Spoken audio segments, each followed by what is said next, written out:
All right, we are live. So, is there anything you want to start off with? No, man, what's up? My name's Cory. How are I y'all? I have to tell you, I went on your website and I love this about, and I've never seen an about like this. And it's towards the end where I was really like, I really like the way how you wrote this. It says, I have a pup Ty that's always with me. I'm sure you can find him somewhere on my socials and get to know him. You'll find out most of the songs I write tend to lean towards love and the lack of the lessons I've learned and the people I've met. And this is where I really love. I'd like to meet you. Maybe I just did. And I hope to see you at a show. Love each other. I love that. It made me Yeah, stop. And like, it was almost like I felt like I was talking to you through that. I was like, man, that was done really well. Was that kind of like on purpose? Is that what you're going for? dude, I about maybe it was like 2 months ago. I had a bio that was really kind of stupid. It pretty much told everything about me, and that's not who I am at all. I kind of try and remain pretty mysterious, I guess. I don't want all my business out there. And I was reading it one day, and I just was like, "Man, this is weird. Like, I wouldn't want to read this. This wouldn't want to make me listen to my music." So I just sat down for a minute and just wrote what was on my head and let it go, and that was it. It works out so well because it's short, but it's only a couple words, but when you can like really dig into it. Maybe I just did. I love that. I was like, dude, that is a great way to shine somebody on. Yeah, man. I figured shit. Or shoot, I don't know what It's your all right. podcast rules You're are, good. but Nah, you're good. you know, I could have just met them at a show or something like that, and they just hit the QR code and went to the website or whatever. But it's cool, man. Appreciate you getting me on this thing. Yeah, dude, thanks for coming on. Yeah, absolutely. Yeah, It's and there's also something else about something I've never seen anybody do. uh, On Apple Music, it says like from the artist, and it's like answering like the first three questions I was going to ask you. oh, no way. I don't Yeah, even know what I have there. What do I? it came up and it said from the artist, describe one of your earliest musical memories in detail. And it says, my parents gave me an old hits cassette that I ended up wearing out. It's where I learned what music was: Heartbreak Hotel, Blue Moon, Duke, and then it goes through like another question, or like I might ask, like, what are your three top all-time favorite albums on Apple Music and why? And then you go through like Brent Cobb, Keep 'Em on the Toes, Incubus, Morning View, John Mayer, Paradise Valley, Yeah, and man. I've never seen that. I was like, dude, that is, and you didn't even know it was on there. No, dude. I vaguely remember answering those questions, and had you asked me favorite albums, I'd probably lean towards the same stuff. It's just it's kind of when they ask you what is in your brain at that moment. Yeah, But so it's kind of cool that like you reminding me of because I haven't listened to Paradise Valley in a minute, so I need to go back and re John Mayer myself back there. So yeah. I'm trying. That's with Paper Doll. yep. Yeah, it's Yeah, man, he's that was whenever he went up to Montana and kind of secluded himself from everybody, and he made that record, and yeah, I dig it a lot. It's very folky and still has that John Mayer, like you could always tell it's John Mayer, of course. yeah. He's one guy that sometimes his music, I some songs I get why people are like, ugh, but once he picks up that guitar, I don't care what he's singing about, who he's singing with. Yeah, He dude. does not get the recognition I believe he deserves because he can play with the best of them and still like he has his own style. Yeah, man, he's insane. I definitely one of my favorite musicians, or even just artists in general, songwriting and everything else. I like that he is a songwriter, and you could even tell there's that snippet of him. I don't know if you've seen it on YouTube, where he's kind of explaining how he writes songs and like kind of what happens, and then he's like writing a song right there, and it's stuff that kind of makes sense. But I'm interested in the song as he's just making it up right there, trying to teach how he does it. But yeah, I got man, it's cool. He's a talented dude. I gotta check that video out because Yeah. I'm terrible at writing songs. But Man, sometimes I think the same thing. I don't think anybody's alone in that thought. yeah, are you more like you're better on your own, or do you need like a co-write, or it's just So growing up in Texas, man, I was in West Texas, so I didn't know of a whole lot of songwriters. And whenever I found them, we were all kind of doing our own thing at that time. I was a drummer in church and a Christian rock band and all kinds of stuff like that first, and but there wasn't anybody to write with, and so learning to write songs is, I was just kind of doing, and I was not good at it. I mean, I remember my first song, and actually that one was decent. It wasn't too bad, and but it's growing up doing it by myself. Going to Nashville was a real interesting thing for me because I didn't know how to write with anybody. I'd never done it before, and so that was kind of my first co-writing experience up there. And so it was cool, kind of got me into it. But I still prefer writing by myself most of the time. I've gotten some cool songs out of co-writes, and they all feel like me because I feel like picking your co-write partners is pretty important. It's pretty much just who is a good hang for the most part. But if you complement each other, whether it's you got a melody guy and then a lyric guy and then somebody who kind of ties everything together and whatnot, it's kind of cool. But yeah, man, I probably 90% of the songs that I have are written by myself, and most of what's out is written by myself. But I think that's probably how I prefer it. I feel like it comes out more real, at least from me, yeah.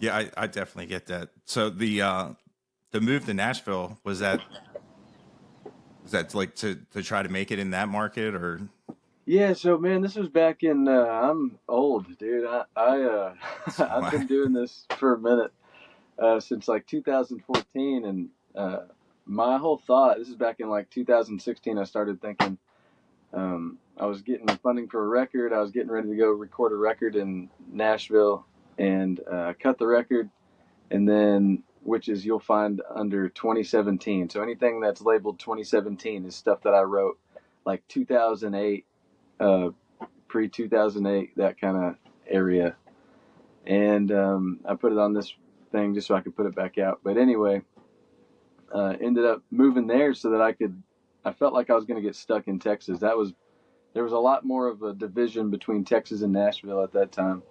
And I'd seen guys like actually Cody Johnson, and, Parker and those guys get kind of stuck in Texas at the time, which they hadn't. Whenever Cody signed his deal, that was a big deal. Whenever Parker did the same, that was a big deal. And, or at least I thought it was. And so that barrier, I think, is gone, especially with Spotify and iTunes and all the streaming services and all the socials and stuff like that. I feel like there's not that much of a division. And, I mean, there's definitely a line in the sand, but it gets blurrier and blurrier. yeah, that's like the one thing that's great about Nashville is it's so like I'm not gonna be able to say it. I always fumble words. It's just everything is like so close together. Like you can get together with a whole bunch of artists, and people tend to only live like 25, 30 minutes away, if that, outside the city where they're going to afford to live.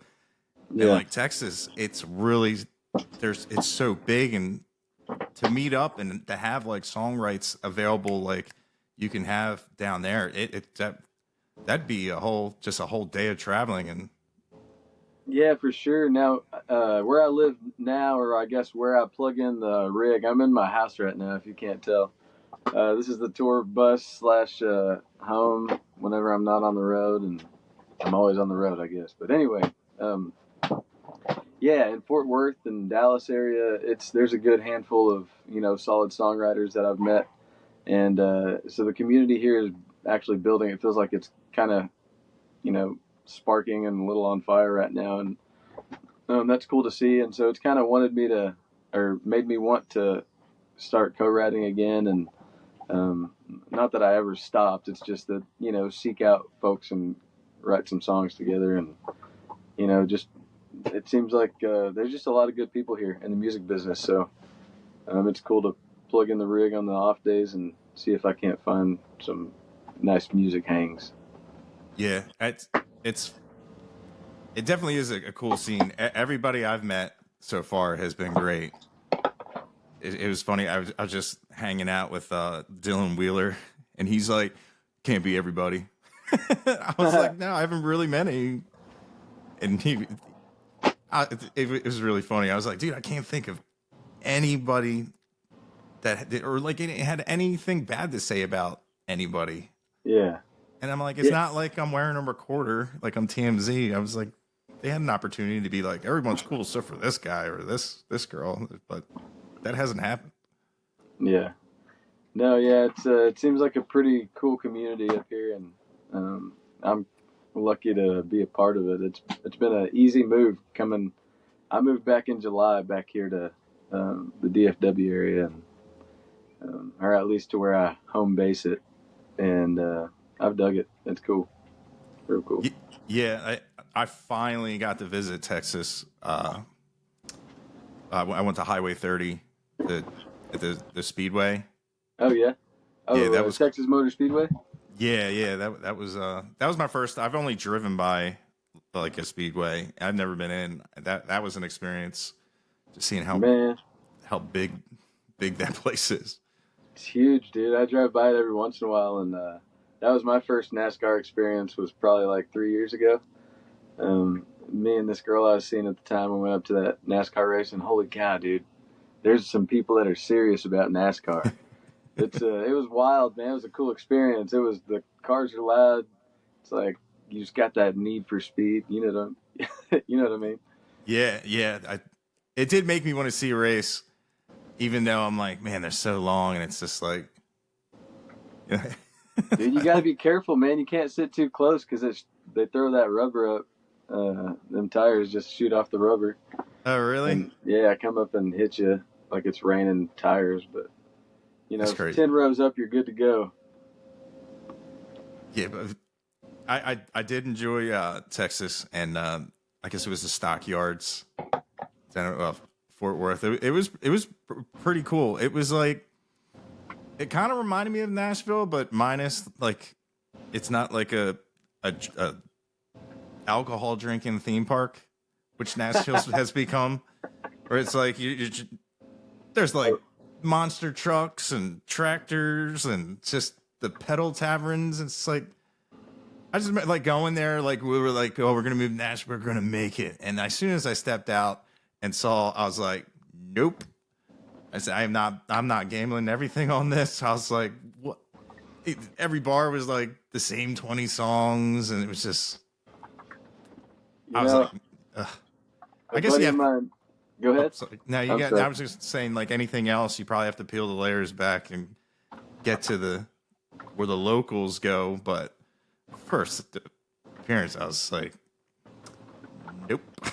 Yeah, man. I'm whenever I'm in town, I definitely try and avoid Broadway. It's just so many tourists. Not anything against those people that go down there and do all the thing, but my buddy has a song, and it says in there, it calls that area a zoo, and it makes a bunch of references to it, and it's pretty funny. Yeah, and it's so weird because like you'll see like something going on, and like the cops are just laughing.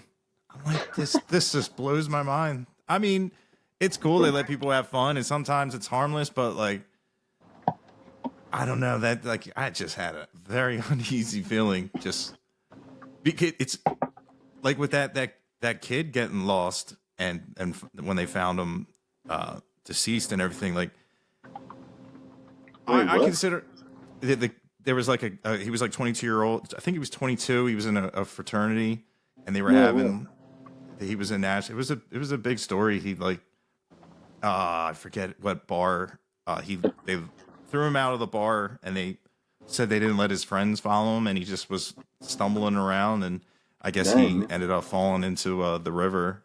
Shows how tuned in I am to all that kind of stuff. Whoops. Yeah, it was a kind of a big manhunt for a while. But like the first time I went, I remember being lost. I'm like, how am I lost? And I'm looking for my one buddy who's like over 6 foot, and I know his hat. He's the only guy wearing our band's hat. And I just remember, like, because you can go to the bathroom in one bar off of Broadway, walk out and be in another bar.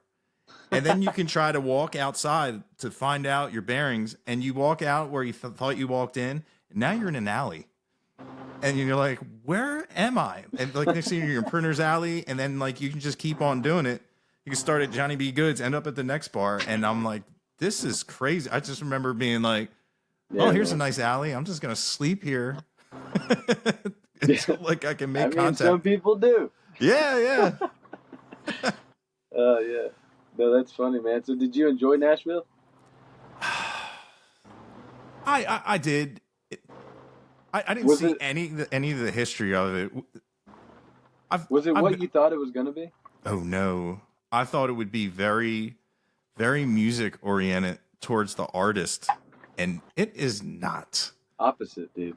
Dude, total opposite. And I can't tell you, just people walking up and asking you to do things on the shirts for the bachelorette parties and everything, and I'm like, you know, you get 2 beers, and they're like, that'll be $70. I'm like, oh, too commercialized, and then everybody is trying to be Morgan Wallen or whoever else. It's a very odd feeling. You know what I mean?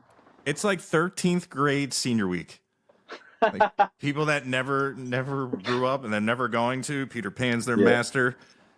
Yeah, don't get me wrong, man. Like I Peter Pan's their master. I'm a lost boy.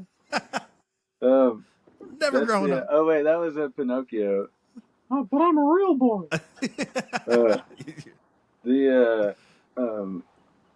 Yeah, I mean, don't get me wrong. Like Nashville is great. Like I learned a lot from Nashville. I learned how to write better. It's cool because you're surrounded by talent, all kinds of talent. Whether it's being put in the right avenue or whether the work's being put in the right spot, that's for God to decide. But that's there's a lot of good stuff there. It's just a matter of it's like all conjumble mumbled and just in a big ball of git. Yeah, it's and there's people they're like dream sellers, but they good call. They hardly ever deliver. They'll sit you down, they'll wine and dine you and tell you all these things and give you everything you want, and it's just like, hey, but we need you to do this and open up for these guys. It's good. It's good publicity. A lot of that, and it's just kind of like publicity doesn't pay the rent. Man, it's hard to find a paying gig in Nashville. At least a decent paying gig. And go ahead. No, I was and one that lets you work elsewhere too. I learned that too. Like once you like the rows of the little conglomerates they have, and it's like, oh yeah, that's interesting, isn't it? Yeah, like you can't. Why not? It's like they got all the cards and they don't want to trade, and it's just it's so weird how like there's a lot of gatekeeping. We'll put it exactly. That way. And it's interesting. I don't want to make it a shit on Nashville podcast, but I know. I probably could. But no, seriously though, great place, great people, a lot of friends still there. But yeah, definitely it was time for me to come back to Texas. So I'm glad that I had that experience, and I'm glad that other people get to have it. But I'm happy where I'm at, and it's good to be back in Texas, dude. There's so many venues. There's a lot of opportunity here. Don't y'all all come moving to Texas, but and it's also home, so it's nice to be close to family and whatnot. Excuse me, but yeah, it's good to be back. Yeah, dude, you write your best songs in Texas? Dude, I don't know, man. The last I wrote the one, so I just recorded the song on Wednesday.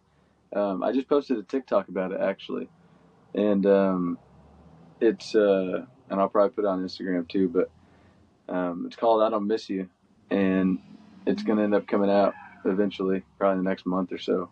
But yeah, man, I wrote that one in Texas, and I think that's one of the best ones I've written. Otherwise, dude, I don't know. They just kind of come whenever, and however. Sometimes in the truck with no music. Sometimes uh, people blaring all around me, and just something just clicks in my head. I don't know. At Yeah. least to start. So you don't have like a real process. It just kind of comes to you naturally. It'll usually be I'll just get out the guitar and start jamming a little bit and like find a cool riff and then start mumbling something, and then like that song "Why" I just put out. I said everybody says there's angels in the atmosphere, but I swear God, let one live here. That was like I think "Angels in the Atmosphere" was like the first line of that song, and so I just kind of was like, oh, I like the way that sounds and feels, and then I just kind of work around it, and then start building it after I figure out what it's going to be, and then I don't even have a hook 9 times out of 10. It just finds its way eventually, and I trust that the song does it. I try and let the lyrics steer the melody, but so I don't know. Hope it works out. I like the song, so hopefully other people do too. Yeah. So you primarily acoustic player? I actually just picked up. You probably can't see it. It's back there on the bed. I just picked up a new electric guitar, and I'll probably start just playing that. I've been playing that a lot lately, but I do. That's what I started on, was the acoustic, and I'll always have that at least for a song or three in my sets. And but yeah, man, I really enjoy the electric guitar just because it feels like I'm can be so much more expressive on it. Yeah, because not that I'm good at it, I suck at it, but you said because a lot of singer songwriters that primarily play acoustic, they don't start off with like a riff. Right. It's weird to me where I'll be writing with someone and they'll be like, oh, I like this chord, and then they'll bust out like the circle of fists, and I'm like, no, we don't need that. Just and like just feel it. Yeah, like I love starting off with like the riff. Like it's something different. It's not like like an EADGE, like that so many songs are, which that's fine because you can play anything over that, but it's cool to start with that, something that makes the song unique. Right. Because there's only 12 notes, and I really think like a good riff will win over, somebody like, especially like musician wise, because a lot of times like it's funny, like talking to a lot of people that like country music, they're like, we didn't even notice there was a guitar in that, like an electric guitar. I'm like, what? I'm like, I know there's a singer, but half the time I don't know what he just said. Yeah, I'm just like entranced in the music. In fact, that's for me anyway. Like I'm a melody guy primarily. I think that learning to write lyrics came secondary to me, but I think I'm still. I mean, I'm obviously going to still always be figuring that out, but yeah, it's like I'm a melody guy too. Like I like to hear. I want something that grooves and just feels good over something that is very meaningful to my heart. You know what I mean? Like I like I like songs for lyrics, but I also just like music. Period. Yeah. Noises put together right. Yeah, I'm the same way. Like some people, they find like what I call like a soundscape like distracting. I'm like, dude, I love stuff like that because like in my head, like I always say, like sometimes like sounds on the bass of like a song can like terraform the pictures in your head that you're seeing, which I've always loved. Like just the whole it's an experience. Yeah, man, it is. It's a very like it can be like just it could take you any kind of emotion, man. That's music is. I mean, it's been said a million times, right? It's like the universal language. Yeah, and that's it. Like, because you can make somebody that doesn't speak your language feel something with some music, and that's cool. yeah, and definitely like country music. Like a lot of people, that's like their therapy.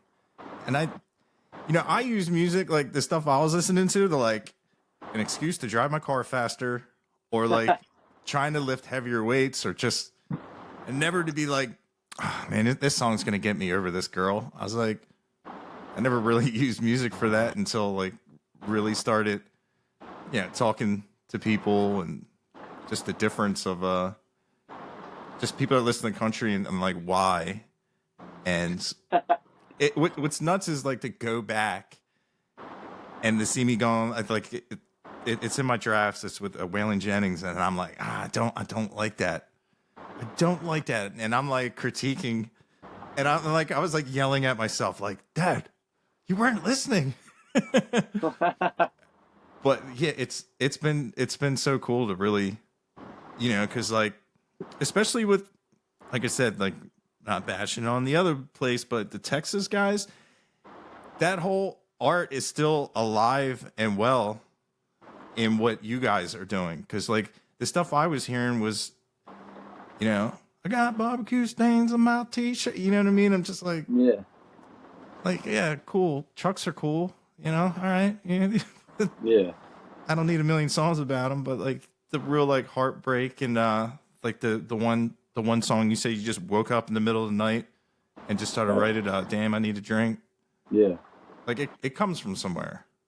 Right. And I love the story. I like. Just It definitely comes from somewhere. That's what's interesting about a lot of the songs that are written in Nashville, is that, and there's probably the same amount written in Texas, maybe, who knows. But as far as a lot of the ones that I've just heard come out of Nashville, it's just like, and it's just like a farm. Like they want to push them out as quick as they can so they can hurry up and get their hit or whatever, so that they can get a publishing deal and all this other stuff. And it's a very interesting way to go. It's like just like a McDonald's way of looking at things instead of, like a hometown burger place that puts a little love and care into it. And that's what's cool, man. So on Tuesday nights in Fort Worth, I go to Magnolia Motor Lounge, and there's a songwriter night, and it's only original songs. And so what I end up doing, the first time I got in there, man, I listened, and there was probably 14, 15 writers in there. It's grown now, but I heard 14 or 15 different artists. I didn't hear this guy trying to sound like this guy or this guy trying to sound like that guy. It was 14 or 15 different people, and they were all trying to do whatever was actually, it was unique. Everybody was unique, and that was cool. That's what I think music should. I mean, the same way I think about covers. It's like why do you want to hear me? And I understand, dude. I like to hear people cover some songs, but I'm playing a show. Hey, do you know this by this guy? It's like, well, why do you want to hear me sing some other guy's song? Like, he's probably not singing my song. yeah. But you don't want to, like, the whole point of having an artist singing songs is like, he's got songs. He's got something he wants to say, and whether it means something or not to you, like that's, yeah. So it's interesting that people, just most humans want to hear other people cover some other songs that they love. Great, but I want to hear the other guy. Like I want to hear the main guy sing it, and then if you got your own songs, I want to hear your songs. Like that's, Anyway. Yeah. Sorry. That's definitely it's definitely a regional thing because it was funny is up here people like if you don't play covers, it's weird. Like they just they get a certain way about you. I feel like sometimes the covers, like people can be like, "Ooh, that's good." Like they know how it should sound. Because like if you play like but it is cool when you just play all originals and people go like, "I want to know that song, and that song is." Well, and don't get me wrong. There's times for covers. Obviously, like I play covers in my sets, but I'm saying like it's an interesting mentality to me to have a person like want to hear a certain song from an artist that it's not their song. Like it's not their story. It's not their thing. Maybe it is. Maybe they feel it. Who knows? But it's just interesting. It's weird. Yeah. I always like when I play a cover and someone will come up and be like, "That's not how the guitar solo goes." I'm like, I know. I'm tired of hearing it for the last 20 years. I said, I'll keep the foundation of it, but come on, like, do you really? If you get, I hate. I'm just not a fan of jukebox covers. I like to hear the spin and something different. Mm-hmm. Like, Yeah. was it Shinedown that did a Simple Man. cover of Simple Man? Yeah. I Yeah, love dude. it. It's I funny. love it too. My dad is a hardcore Leonard Skinner Skinner. fan, Yeah. and he made me turn it off. He said, "Turn that off. There's only one No, person that can do that, and he's not that was the around first anymore." version I heard, dude. Was the Shinedown cover? Before hearing the Yeah. original. Uh-huh. Oh And wow. so I was, yeah. So I was like, when I heard it, I was like, man, this is awesome. And then I hear the original, I'm like, all right, that's cool too. But like, I like the Shinedown version. Yeah. So it's just timelines are everything too. Oh, yeah. You mean like because there's probably a lot of people like that because like So that dude can sing. yeah, I mean, so maybe I'm contradicting myself, but in that sense, that's cool. That's a cool cover. It's good. Maybe the song means something to you, but I Yeah. don't know. I'm also scared to become a cover band, so that's probably the Yeah. Yeah. Next step, weddings. shit. I've played my share of weddings, that's for sure. Oh, it's too much pressure. I played one wedding show, and for their first dance, the guy came up to me and he said, "I really want you to wail on that guitar," and I'm like, "You don't want to tell me that." I said, "Dude, you just told Mr. ADHD to ruin your wedding song." I was like, To piss your wife off. "Yeah, it was Cover Me Up," and I was like, "Hey, dude, no, I don't have enough control." But yeah, that was my one and done. I was like, yeah, I don't. No, there's just too much. There's too much riding on it. Because Yeah, my buddies were like, it's just like every other gig. I'm like, no, it's not. We somebody's that lives, lady, man. yeah, that lady could cry about something we did for the rest of her life. Like, She could annul the wedding because of you. yeah, it's funny. Like, then God forbid we got off stage and they were like, the bride and groom were like, hey, get some drinks. We're like, cool. And the lady running the wedding was like, excuse me, this isn't for you. And I was like, it's 105 degrees. We're playing in a barn. We can't even get a. This is our first time up here. I'm like, what? I was like, nope. Can I have some ice, please? Yeah, yeah. Let it melt. I guess we got to go drink from the trough with the horses. Like, I was like, man, Welcome to the country. yeah. I was like, I don't think she liked her set. But do you have any performance that stands out as like your favorite or best? Oh yeah, dude. This is back in like 2016, maybe 2015, maybe 2015. But I had started maybe a year sooner, and we were opening up for Cody Johnson, and I remember, and this was at Graham Central Station in Odessa, Texas. So this was like Odessa's the town I grew up in Texas, and so I was hometown boy or whatever, and I had a lot of friends show up to the show, and this is like, I don't know if you know who Herb Graham is, and but anyway, he's in the music business somehow, some way. I'll let you do your research on him, but anyway, this is his bar, and it was like 5 bars in one. Graham Central Station is what it was called, and ended up opening for Cody Johnson. Well, I played my set, and it was a full band show. And after my set, I had like maybe 40 or 50 people that I knew were there, right? And so after my set, they were chanting, Cory F. and Michael, Cory F. and Michael. And I was like, oh crap, dude, I'm the opener. I can't get back up there. And so we're taking our stuff down. And then, man, I've seen Cody Johnson a lot. I've seen him a lot of times. And the time, I swear to you, to this day, like that was probably my favorite show of his, because it's like he like heard that and was like, nah, dude, Cody F. and Johnson came out there and just like handled business, and it was cool, man. So that's definitely one that stood out in my brain.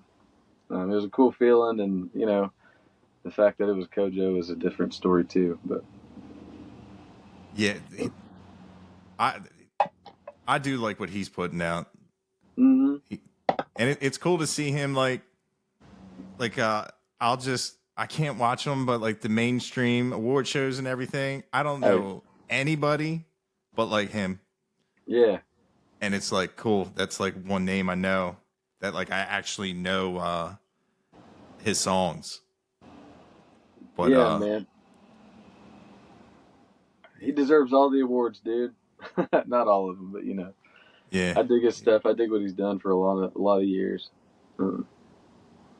Yeah, it's like a lot of people like give him shit over like not writing his own songs, but it's just like, okay, there's a lot of people that don't write their own songs, and you can turn around and I'd be like, well, who's your favorite? Well, this guy. You like this song? Oh, I love that song. Nah, that's not original. You know what I mean? Like, Yeah. I would say like with a voice like that, and I'm not saying if he possibly has a weakness with writing songs, you know, there's the trade off. Yeah, right. I mean, I'll take the trade off. Yeah. Yeah. Yeah. Either way, no, man. I think he's got a pretty good package right there, man. He's been killing it. There's a lot of good, and I'm finding out about a lot of them like right now. Like there's just a lot of good Texas artists, and just you know, not even just Texas. There's like guys out of Oklahoma and whatnot, but a lot of cool folks that I've met being back here in Texas that I'm impressed with the music scene, man. It's good. Yeah. It's good and it's growing. So Yeah. It's got a lot for like everybody. Like and I also love like the dichotomy of Oklahoma and Texas being like, that ain't red dirt. But like, well, we know it's Texas country and the back and forth. But like, if you like old school traditional sound country, you got it. If you like that late 90s, early 2000s alternative sound, that was great. It just kind of like disappeared. Yeah, dude. It's up and coming. It's back with the guys down in Texas, but they're doing it, but they all sound different, which I love. Like I know, like you like Incubus. Nobody sounded like dude. Incubus, but then like after like 2005, like all those, you couldn't tell the difference between the distortion and the voices started the same. But like that's what I love. Like that's being revived too, and actual like the Texas country. Like every band sounds different. It's not like everything's like normalized where there's no peaks or anything. And like I really dig like a lot of people seem to like to love that organic analog type, their trademark sound. Yeah. Like I know like if you were listening to one of your masters and it didn't sound, it sounded like someone gave it the industry standard. I don't think you'd be like, bounce it. Yeah. Well, I mean, dude, even on that note, like my first stuff was definitely that 2017, all that 2017 stuff. I recorded that with Noah Henson, and Noah killed it on that stuff. But I think that it was, definitely more of a mainstream sound. And then I've tried to, as I've figured out who I was or who I am in this, world of music, it's like I've moved from that all the way to more of an organic sound and kind of what I want it to sound like live, So as I get into the studio later this month, like it'll be more of like we're just all going to go in there and cut the parts and, hope that it comes out the way I want, because I don't feel like I've been able to capture what I feel like I do best, and that's like acoustic by myself. And, I've been told by plenty of people, and hopefully, and I agree with them, but that it's like, man, I like what you put out, but it's not quite what's doing it for me live acoustic. You know what I mean? So, yeah, which I get, dude. I mean, that's a lot of artists in my opinion, and I like acoustic stuff better. But hopefully, this next set of recordings is a little closer to what I've been, and I feel like I've gotten real close with Why and Rekindle and those other ones, Blame It On Me. But hopefully, this is even closer than that, and it's more of an organic, raw feel. And I think if there's something about being able to play the exact same thing live with just people and no tracks, and kind of like just rock and roll, dude. It's just a version of rock and roll. So regardless of the way you cut it, it's got amplifiers and electric guitars and electric stuff and mics and everything, speakers. I mean, it's a rock and roll, but whatever. Yeah. In the studio to like replicate that, have you found like what makes you sound more like yourself? Like it's got to be weird to think of how to capture yourself live while capturing yourself live, trying to sound more how you sound live. If that makes any sense. Like, Dude, it is. It's kind of an interesting feel. Like it's I I guess live's one thing, but you can't change your mindset whenever you go. Like you have to sing it the same way, right? Because you want whatever's coming across there to come across. You just got to sing it real and do the best you can, and hopefully you don't screw it up. And luckily, there's a delete button so that you can go back and try it again, or you know, piecemeal whatever you have together if you can't make it. But Lord willing, you make it through the dang song. It's something that it's your craft. But anyway, yeah, man, I think that there's definitely a trick to it. It's kind of interesting going into the studio for the first time. Back in 2014, it was just like a whole new world. Like you don't know how you sound, and then you start hearing yourself, and then it's just like you start hearing all these weird nuances in your voice that you don't like, and it's hard to listen to yourself a lot of times.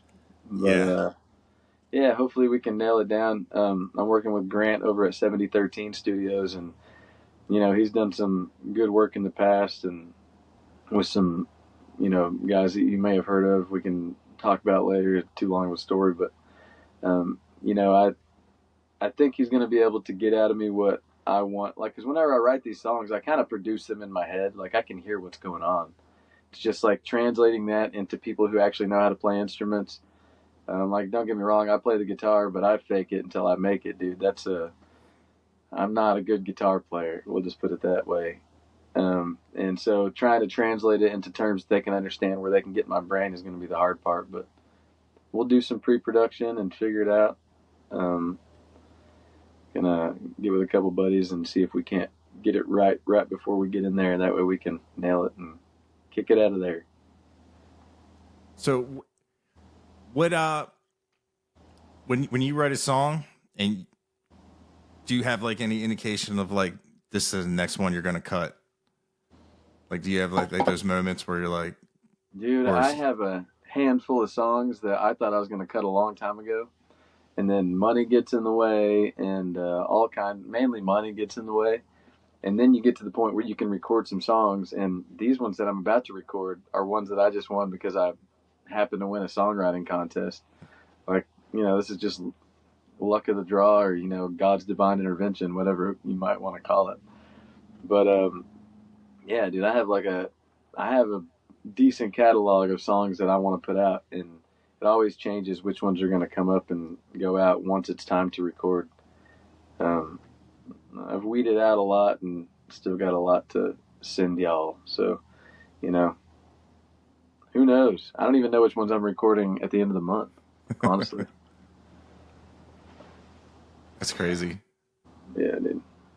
I don't know, dude. I'll probably play them for Grant and see what he thinks. I'll probably play them for a couple buddies and see what they think, and see if I can't get some help deciding. I had like 5 picked out, and they were. I was talking with a friend of mine, and she said, "These songs, wait, remind me what this one's about." And so I told her, and she said, "Give me a second." So she went to her phone, and she said, "These are the 5 stages of grief." I was like, man, I could name the album Grief. But then again, I'm like, man, that's sad, dude. Like, I write a lot of breakup songs, a lot of love songs, a lot of those songs. And yeah. So that's what comes out. Yeah, grief. I like that with the E is 5. Yeah, dude. It's. Now, do you ever get worried like you'll be like the loveless guy? Like, dude, that's actually crossed my mind recently. I'm getting old, man. So, no, dude, it's so hard to find a girl in this day and age, man. Like, I say that like an old man, and I might be an old man, but dude, it's not easy out here. I've had my share, and I've been in and out of love, and not that I don't want it again, but I definitely want to make sure that I make that right decision this time. Yeah. Any parental pressures? Any parental pressures? That's what I always have. Like, I thought you were going to say prospects. Nah, well, No prospects.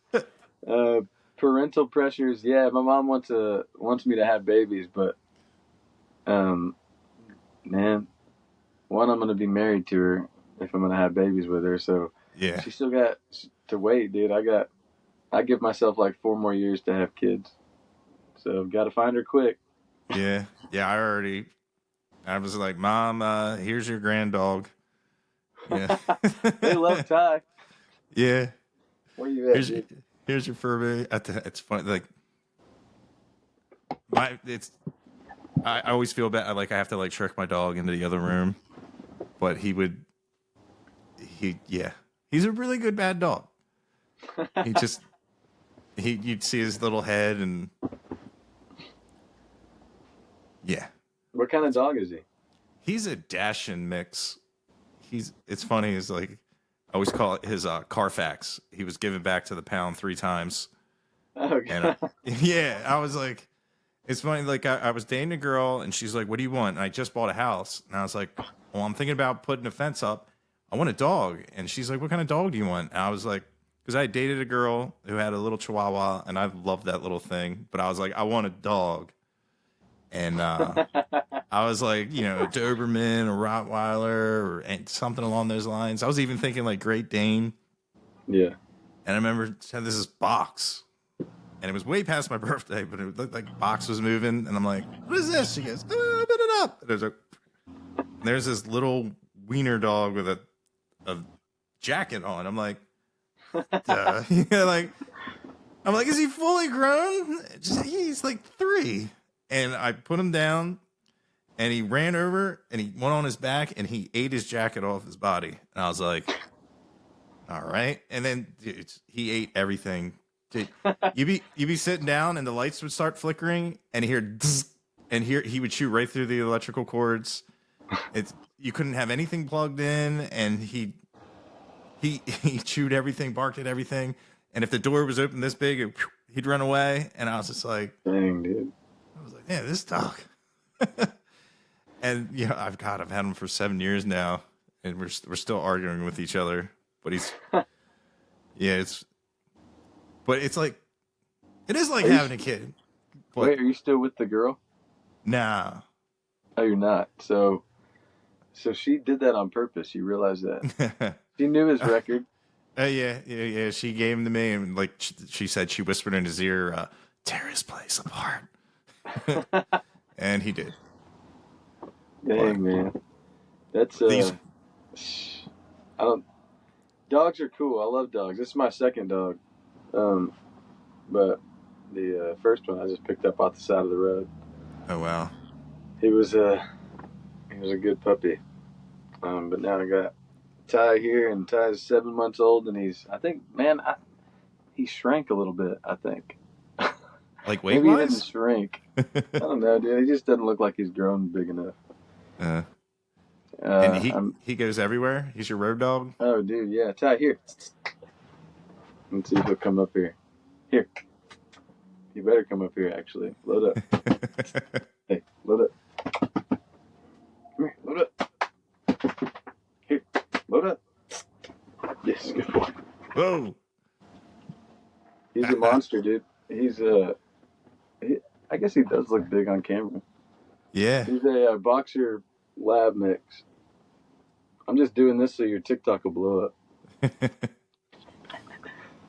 No, I'm just kidding. He's a good puppy, though.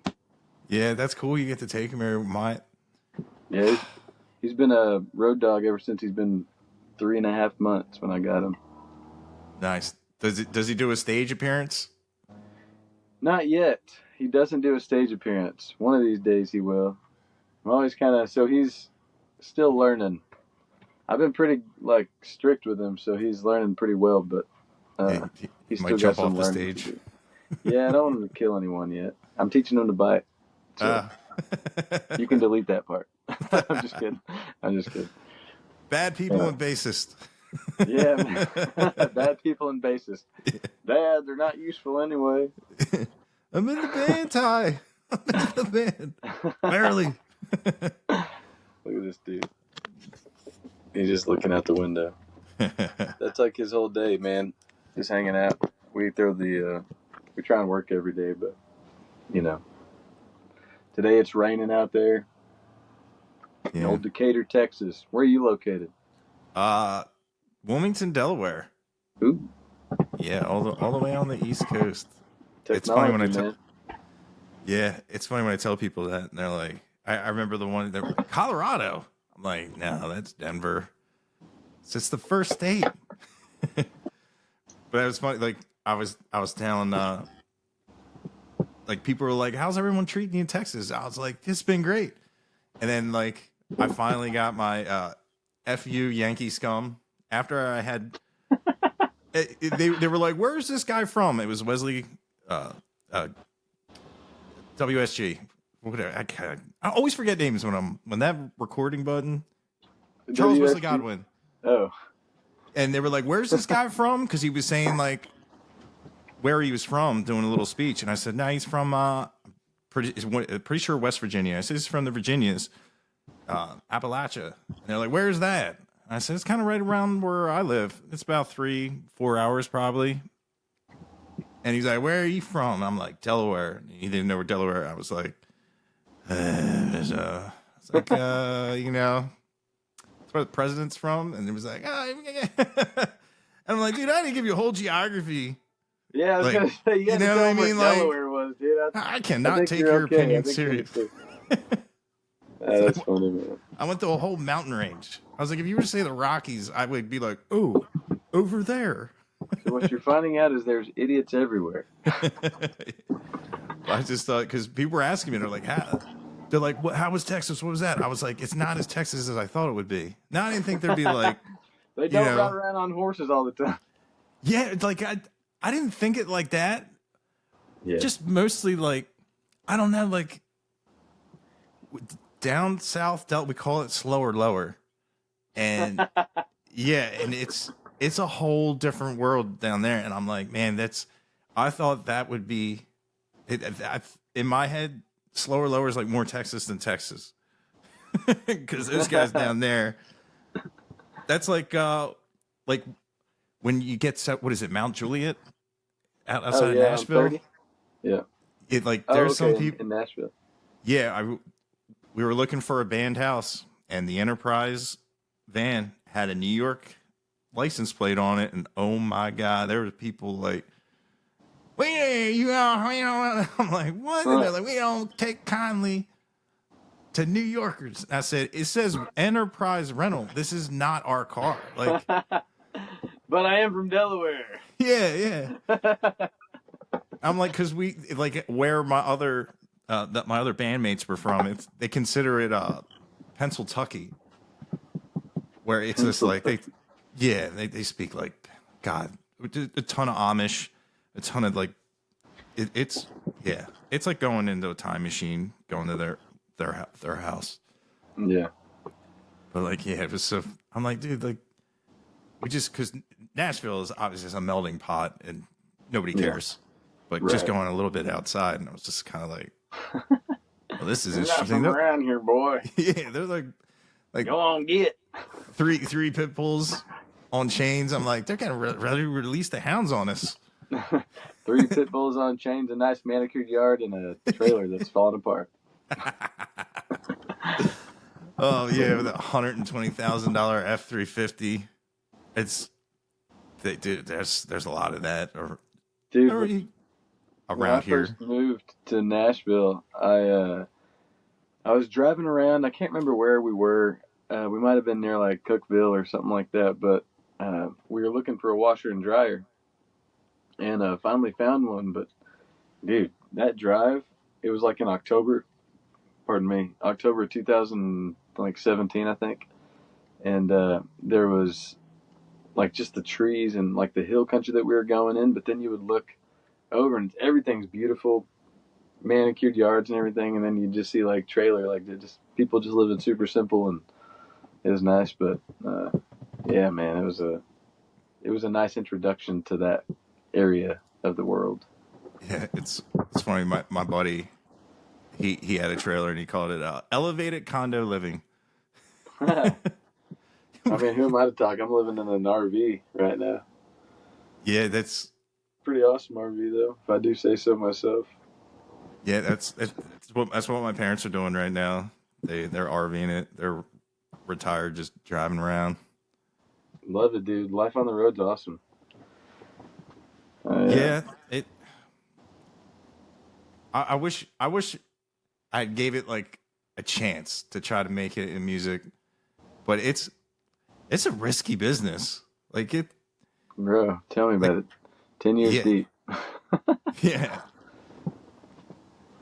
Like God forbid, do you have a fallback, or it's just, Nah, dude. or So just, that's like this sleeve right here.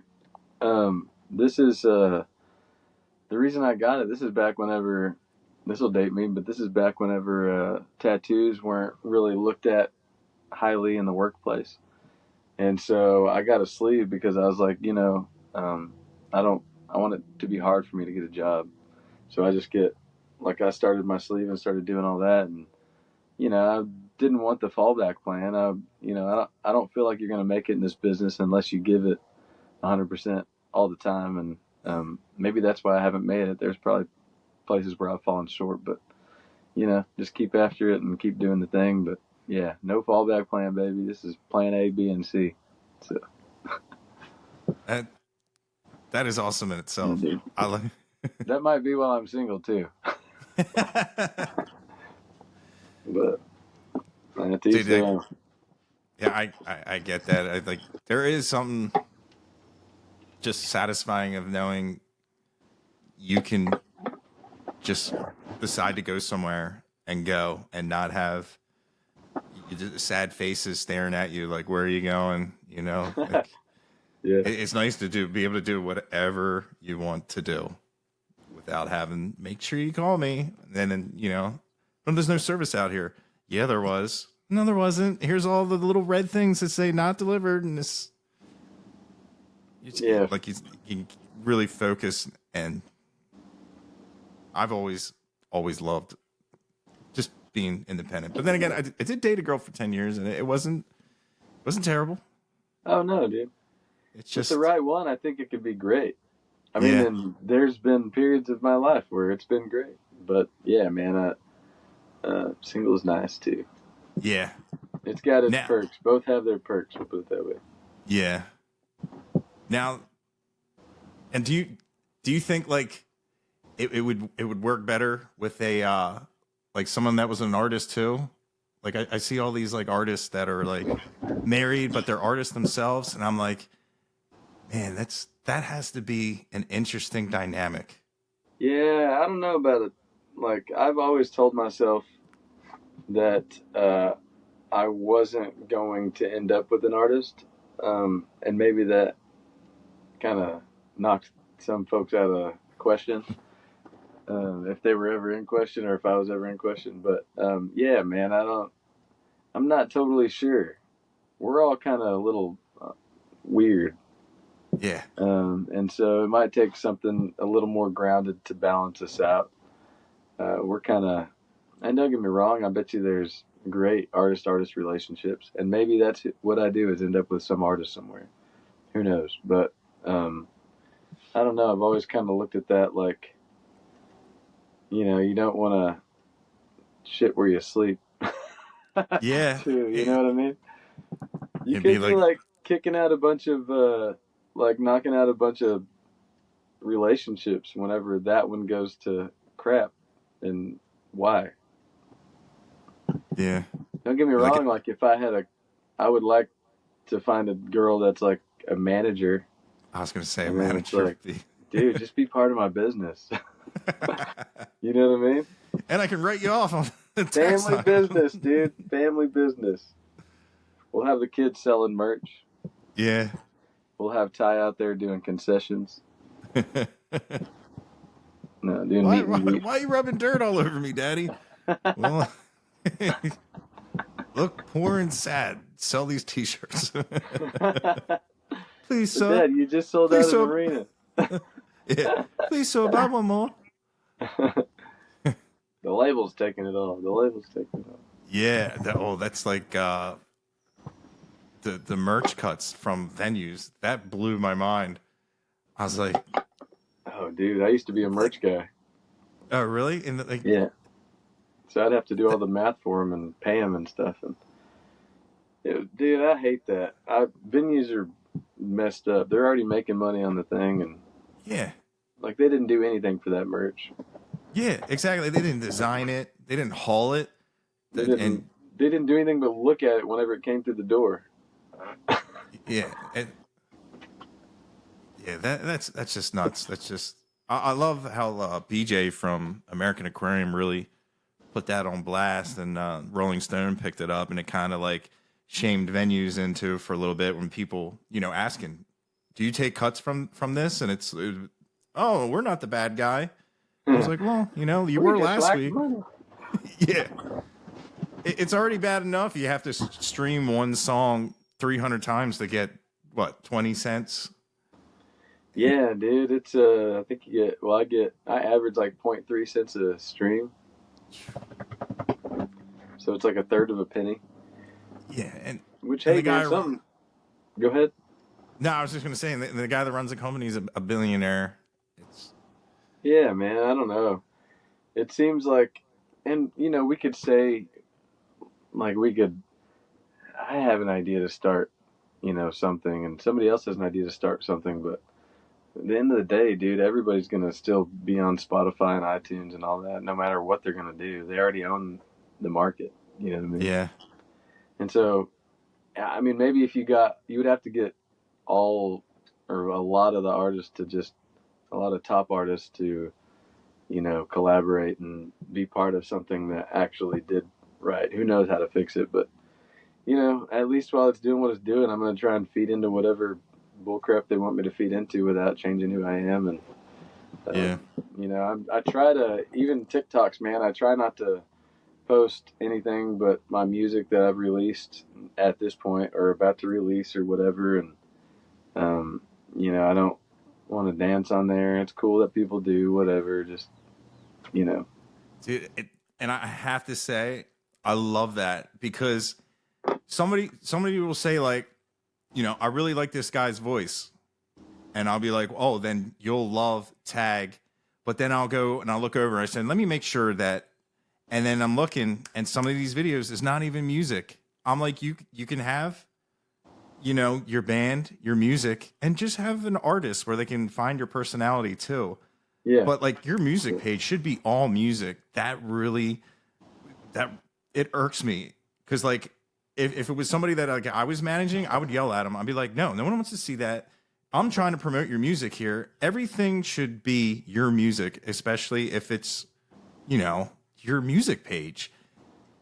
I just see it as just a marketing tool. Yeah, just Yeah, something to. It's crazy the amount of, and I've told friends to do the same thing. But man, just me posting consistently, with my music as the background music or whatever, man, has increased my Spotify a lot. Like there's yeah. been noticeable growth just by doing it that way. And is it true? Is TikTok going away?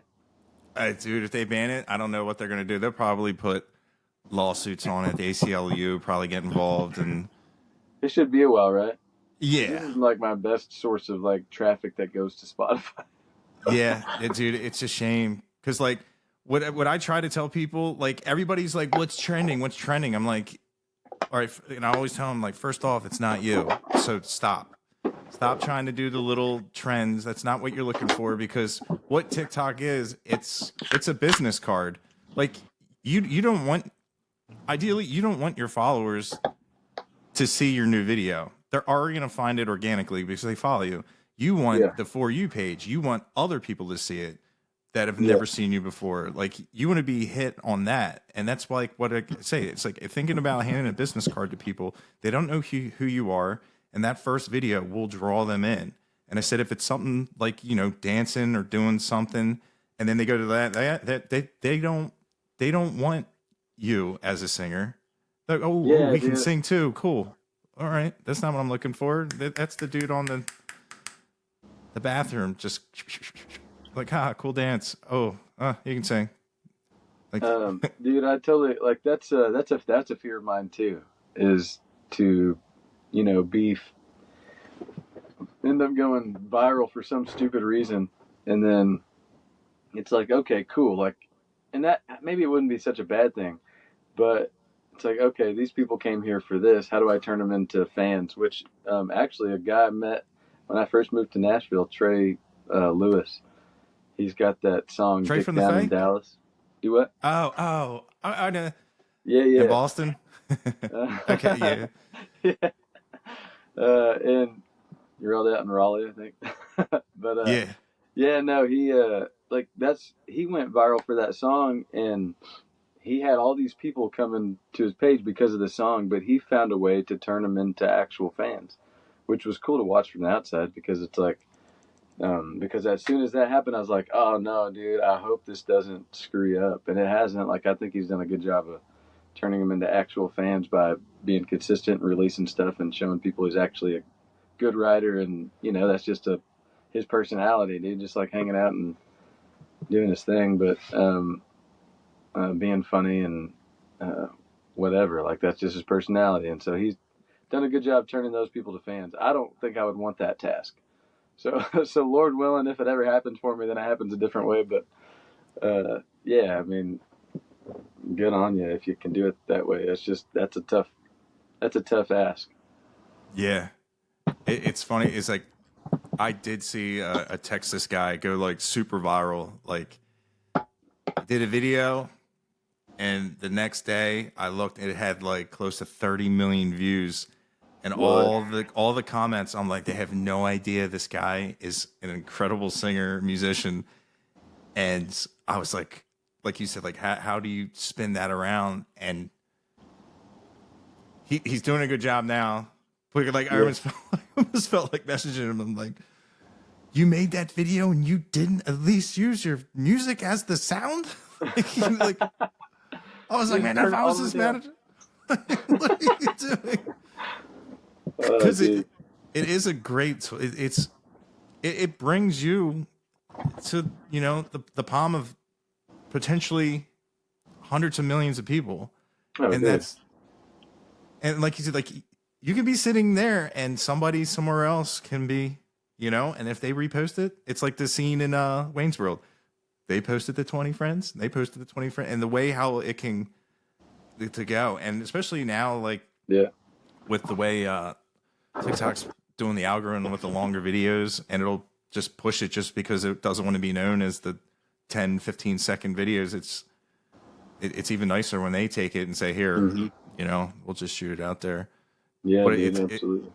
yeah, dude, I can't tell you how much I appreciate that you keep everything like music and tight wise, because I just yesterday somebody was saying, man, I really love this girl's voice. It sounds like she's bringing back that sound that I love. And I was like, listen, if you love her voice, you're going to love this person. And the next, I said, hopefully her last video is her singing. And it wasn't. And the last five. Yeah. And I'm like, man, you know what I mean? Get Like, tired, yeah. like, Yeah, man. God. It's interesting. And it's cool because people want to be more than an artist. They want to be like a personality and all this other stuff. But yeah, for me, dude, it's just a marketing tool, and Yeah. hopefully people can listen to my music through it. Hopefully it doesn't go away. I think they're probably trying to take it away because it's telling people the truth on too many topics. Yeah. Yeah. Like It's a wild totally, time we're living in. yeah. Controlling information and the way how it's given out to people now, it's a very powerful thing. It's a weapon, dude. It's a serious weapon. Yeah. And But like, we're old enough to make our own decisions. You know what I mean? Like, yep. if I can be exactly. brainwashed into doing something, I don't think a band's really going to stop me from, doing something. Yeah, dude, I'll just go find it somewhere else. It's not like they'll find a way, but I mean, it's just like drugs, right? People ban drugs, and what do? People like, no, there's just that much more yearn to do a drug, I guess. Yearn would be a weird word for that, but you know what I mean. Yeah. Yeah, man, that's it's crazy, dude. It's the suppression of information, regardless of what it is. Yeah. Anything good. Yeah. And it's a shame because, like, there's a lot of people making a lot of new fans and getting reach out there, because that, you know, that's ultimately what I'm trying to do. Is it's amazing to me when I show somebody songs and they're like, where, who, what, and I'm like, yeah, and they're like, why isn't this on the radio? And I'm like, it is, but you know, it's called Texas radio. As they got their own charts, they got, and it's cool, like, to see like some of my friends that are in bands and they're playing some of the Texas, Oklahoma guys, and it's been pretty cool. Just, you know, because granted, I've only been to Texas once, but like, just the whole networking now, that like it blows people's mind. Like when I'm like, oh, I'm from Delaware. Like if they want to send me something, they're like, what? They're like, we thought you were from around here. I'm like, no. Yeah. I was like, dude, because you're a normal human. Yeah. Yeah. No, I guess if somebody thinks like somebody else, then they kind of just automatically group them into the good group. Oh, you're not like I thought you were going to be. Oh, dude, did it pause me? My bad. It told me my battery was getting low. No, it's not too low, I don't think. I think it's like at 20%. But yeah, dude. So what about you? Are you still doing music? I want to. The people I used to play with, I told them, I said, I want to play venues. I said, like, if I have to bring a full PA, I'm not playing it. Like, there's plenty of places out here, but I've been recording. I still need to go out to. I've been asked to record a lot, but some of the stuff that involves traveling, I haven't done. But I've done some collabs with people. Like, it's cool. Like, I can send my stems and send DIs to people, and they can reamp them, and that's been cool. I was on my first. It was funny is I didn't realize who I was talking to on Facebook, and somebody was saying something. I said, "Listen, I'm just happy I was finally on a Red Dirt song." I said, "You know, I could die happy." And here people were like, "Do you know who you're talking to?" And I was like, "No." And they're like, "That's Cody Canada's wife." And I was like, "What?" And I'm like, here, I'm like, "Oh man!" And then like, dude, I'd like it. I don't know if, as an artist, like, just say you go and you're on the other side of the rail. Do you ever like feel some kind of way? I know I do. I'm like, man, I would just, that guy had to take like a pre-show bathroom break. I'd have no problem just be like taking his rig and just walking out and being, you know what I mean? Like, I want to be up there. Like, yeah, dude. I love it. It's weird to be in the crowd. It is. And like, people were like, well, that sounds selfish. I'm like, yeah, maybe it is. Well, I'm telling you, like, that's, especially when that's like what you want to do with your life. Yeah, it's inspirational is what it is, man. Yeah, and I tell you what, being a musician, watching another musician that you love, it's expensive. Like, just like the other weekend, I'm watching a guitar player, and I'm like, man, I love his tone. Man, I love his tone. And he just brought his pedal board up, says, just this. And I said, man, what do you mean just this? He just cost me $2,000. I was like, because I know it was like a modeler with a pedal. I'm like, I know you will. It was God, I have a Kemper, and he sent me his settings on that before, but the Quad Cortex. Oh, and he's like, yeah, if you get one, I'll send you all the patches. I'm like, oh man, they have the exact same tone as an artist. Dude, I got a Tonex pedal, and so that's what I've been running that, because I didn't want to spend money on a great amp or anything like that, and I had this like Fender Princeton like 112 or something like that with reverb, and then I dropped it. Anyway, long story, but so I got the Tonex pedal, and holy cow, dude, I suck at guitar. I don't know how to make good tone, but I can download people's tones and I can tweak them to what I feel like sounds cool to me. Yeah, dude, it's been a lifesaver. Yeah, and it's consistent that you take that sound wherever you go. That's a big part of it. Yeah, and like those Princeton amps, if they have a built-in reverb amp, and if you're too close to the drums, that's going to bleed over and you're gonna hear it. It gets really noisy with amps, and it's loud. Yeah. It's so nice to have it go direct out and to not have the sound surround you, and you can actually hear yourself sing through a monitor or your in-ears. Yeah, dude. It's just so cool just to be able to hand your XLR to a sound guy, and he can't change it all too much, or none of the knobs move. I love it. It's 100% your sound that you fell in love with wherever you made it. Until he thins it out and takes out all your bass, and then it's like, God, dude. Man, I had a guy do that, and I was just so mad. Yeah. Because it sounded great on stage, and then I went out there just to check. Thin. It was like paper. I was like, I wouldn't want to listen to this. Yeah. That's when you get your backup channels. I always have like a boost pedal if they ever think I'm too loud, and I'll be like, ha. No, I'm not. I'm back. Oh, how'd he do that? I took him out of the mix completely. That's his stage volume. Yeah, you gotta. That's funny, but yeah, dude, like the technology, and you can fly with it. Yeah, that's true. It fits in your backpack, and because a lot, like, God, man, if they could ever make like collapsible drums, it's because drummers, even the hardware, and it is terrible. It is. I don't like acoustic gigs, but it's so much easier to do. Yeah, dude. You got your cajon? Yeah. That's it. Dude, I used to take my cajon with me everywhere. I don't have it with me right now. But play with other buddies or whatnot and just pull it up whenever you're doing an acoustic show with somebody. But yeah, dude, I enjoy that. I like acoustic shows probably. I'm not I was gonna say probably more than I do full band shows, but then I changed my mind. But I need to get back to full band shows. In fact, dude, did you see my name change on Instagram? No. What up? I changed it because I was mainly just seeing to see if it was open. But like the next project I do probably is going to be Cory and the Coyotes. Cory and the Coyotes.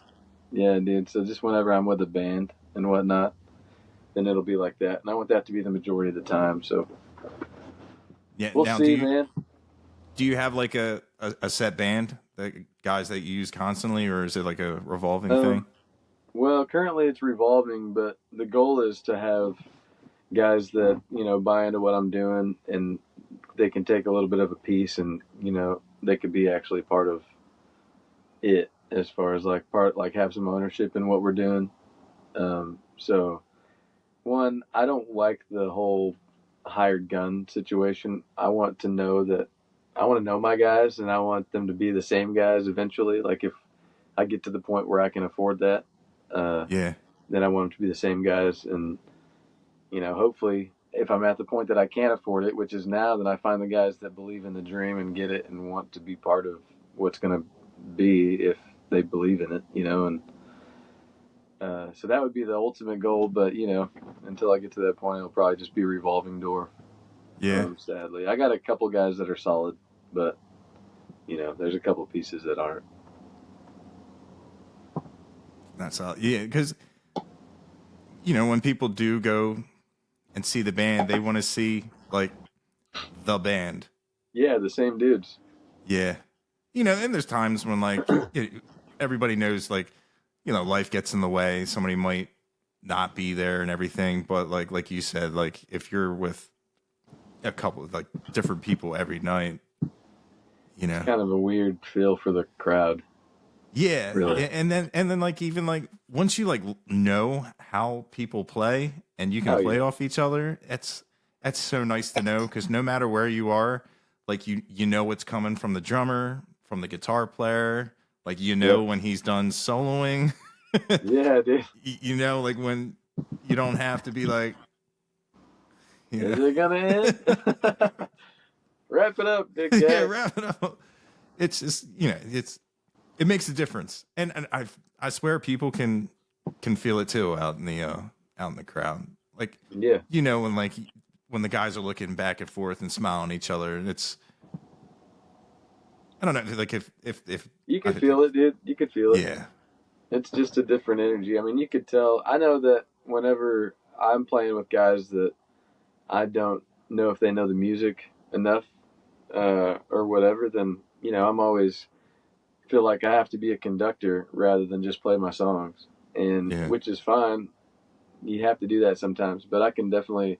There's a different mood whenever you don't have to worry about that kind of stuff. Whenever you can just focus on your job rather than yeah. the job that music. Pardon me again. These are great and bubbly. Um, uh, you don't have to focus on that. You can just focus on what you're doing. So Yeah, be that's a kind front of man, not a yeah. ringmaster. The front man, not the ringmaster. That's a T-shirt, dude. Or a Dude, hat. I've been saying that I was going to start a T-shirt company forever. I'll probably just start releasing them under my own Cory and the Coyotes or whatever. Yeah, dude. It stuff like that sells. I love. I love. It's like stupid, funny, smart stuff. Like Yeah, for sure. everyone eats it up, and it's not like you go to a brick and mortar store to buy one. Like if you see it on Amazon, you buy it. But if you go to a show and you go, "Hey, that's funny," you're Yeah, gonna dude. snag it right there. You don't have time to think about it too hard. Yeah. You go to that brick and mortar store, you put it on your shoulder, you walk around with it for 20 minutes, and you're like, I don't need it. Yeah. I do it all the time, dude, at a thrift store, man. Do the same thing. I talk It's funny. myself out of so much crap that I'm glad I talked myself out of. But no, those are cool. I like shirts with funny stuff on it like that. Yeah. Do you do a lot of thrifting for stage clothes? Dude, I just thrift for clothes, period. I like stuff uh, a little worn. And it's kind of cool to get stuff like everything that most of the things that I wear, like I've bought I've bought at like a thrift store or like an antique shop or something like that. And I like it because it's got a story already, and it's kind of not that I'm always thinking about, where did this ring, like what was its life before me? No, not like that, but it just has some kind of history to it, and it's lived some life, and good or bad, it has its own character, I guess. Yeah. Yeah, dude. A lot of artists do that, and I didn't even know that was a thing until I started asking. Yeah, I remember like asking. I was like, "Hey, man, don't take this the weird way." I'm like, "Where do you shop at?" I said, "You always have like the coolest clothes, and like they all look all retro and everything." He goes, thrift stores, dude." Because if it's not second hand or third hand, he says, I don't. He's like, I don't wear it. He said, you'd be surprised at how much. And I was excited like the first time I went in to like. Normally, I'm dropping all my stuff off, and I'm like, I'm gonna walk in now, and I didn't find anything cool. I was like, Yeah, oh dude. man. I was like, It man, they're treasures when you find them, though. yeah, There's a cool place over here in Denton that I like to go to, and I'll go there every once in a while and just kind of make my way through and see if I could find something cool. But there's a few of them, and I dig them. Like that's usually if I have an off day in a town and I'm by myself, just me and the pup, then I'll stop and hopefully find some cool stuff at a thrift shop. Just see what I can find thrift store wise, anyway. yeah. But yeah, That's the way to go, especially fun, when you, dude. That's fun. yeah. And if you were wearing the same stuff on stage, people start I talking. mean, what's funny is that I feel like I do sometimes, but it's like, and those are shirts. Like a lot of the shirts that I find are thrift shirts, but they're shirts that I've bought and I just washed like crazy just so that they can feel more me, more comfy, more worn in. But yeah, but dude, I feel like I wear the same stuff on stage all the time. I seem like I Yeah, only wear black and white, yeah. It's I had I browns. was I was playing for a band, and they were like, all we want you to wear is just black V-neck T-shirts. And I just remember being like, how are they gonna know it's not the same one though? I'm like, I didn't really think of it like that. I'm like, obviously it won't be. Let me point that. But I was like, I'm gonna be the black T-shirt guy. Yeah. Dude, like jeans, dude. I'll just put them in the, put them under some water, and then throw them in the dryer so that they tighten back up to my little butt. You know what I mean? And because otherwise, dude, I move around too much, and it's just like, there's too much space in these jeans now. Can I slide a quarter down these? Oh, in the water they go. Put them in the water. I need to lean back on the bed to zip them up. Who was that? Anyway, rap songs. Yeah. Could somebody sew these on me again? Yeah, dude. I try and not have skin tight jeans. I haven't gone skinny yet. I'll never go skinny. Yeah, I say never. Yeah, you want to be able to pick your guitar pickup if you drop it without. Yeah, man. I mean, now they make these jeans that aren't jeans, and I'm wearing some of them right now, and they're just kind of like they got this kind of stretchy material, which is I hate it. But I can't find any other black stinking jeans. I think I'm about to switch to Wrangler.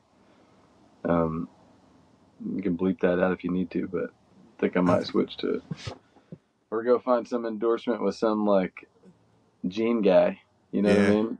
Dude, it's like some.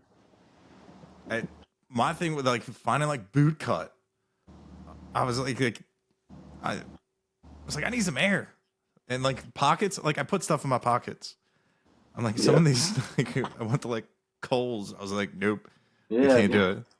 I can't do it. So now if I find a pair of jeans I like, I buy like all of them. Yeah, dude. I'm the same. They're jeans, dude. I think that. I mean, I probably own 4 of the same pair, black ones, and then like 2 blue ones. Yeah. But they just cycle, baby. Just cycle through. I'm wearing my new ones right now. I can tell because they're like a darker black. And they fit better right now. Yeah. But, yeah. Well, dude, I've enjoyed the chat. I got to get back to work. I'm supposed to be on a call here in about half an hour. So, all right. I'm going to get ready for that, dude. I really appreciate you having me on. Dude, thanks for calling in. I had a great time. Absolutely, dude. And let me know, man, next time you're in Texas, and maybe I'll be around and we can actually hang out face to face and go catch some live bands or something. Yeah, dude, I would love that. I definitely need to get back there. You do. Let me know when, dude. I'll give you a place to stay. All right, You can stay right there on the top bunk. Right on. Yeah, and also tell Steve thanks, man. I will, yeah. That guy's cool, man. Heck of a connector. Oh, yeah. He's got spreadsheets. He's a conduit, dude. He's a conduit. Yeah, it's funny. It's like, he's like, nobody calls me Steve. And I'm like, I've been calling you Steve. And he's like, he's good. He like, very, very, not a lot of people understand how much work he actually puts in. Man, he does, dude. That's like not and it's not something that a lot of people, 1, are good at, and 2, want to do. Yeah. My dog's dreaming down there. I don't know if you heard that. Chasing rabbits. Yeah, I guess. He's like, But, yeah, Steve's a great dude. Those kind of people are important. Yeah. They just have a passion and want to go. Yeah, true. Yeah, I'm going to recruit him. He's going to, one of these days I'll be able to afford him to work for me. Yeah. He probably will. Heck yeah, dude. He definitely likes helping out artists. Oh, man, Patrick, appreciate you, buddy. Yeah, man. You have a good rest of your night. You too, brother. Adios. Yep. See you, Cory. See ya.